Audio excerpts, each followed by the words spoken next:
কবি আর্যতীর্থের লেখা বিকর্ণ। যাজ্ঞ শ্রেণীর খুলছে শাড়ি, টানছে ধরে দুঃশাসন।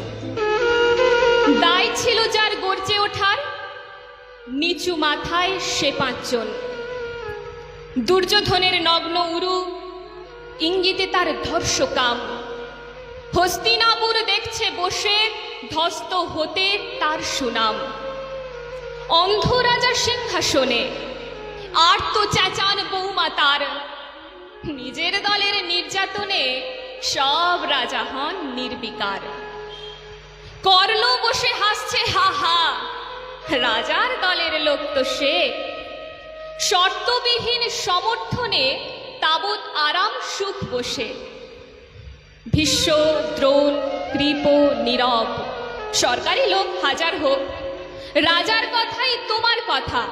তুমি যখন রাজার লোক, খল শকুনি দেখছে সবই, বস্তুত সে ধ্বংস চায়।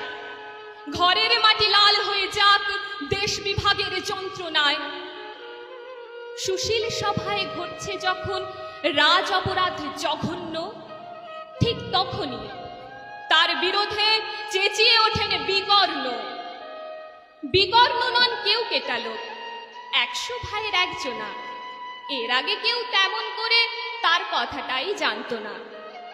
যদুগৃহে কারেননি রা, অন্তত তার নেই লেখা।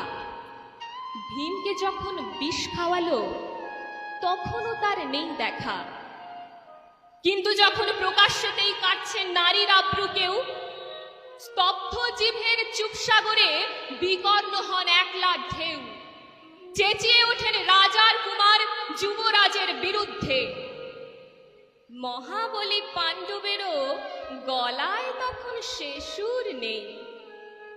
রাজা যখন নীরব থেকে সায় দিয়ে যান ধর্ষণে, ঠিক তখনই সমস্ত যুগ বিকর্ণদের শর্ষণে। আমরা যারা কিচ্ছুটি নই, একটি মাত্র ভোট কেবল, অত্যাচারের সামনে এলে সঙ্গী শুধু চোখের জল। পোষ্যভাবে যাবনা চেবাই অন্ধ এবং নিকর্ণ। প্রার্থনা থাক আমরা যেন একবার হই বিকর্ণ।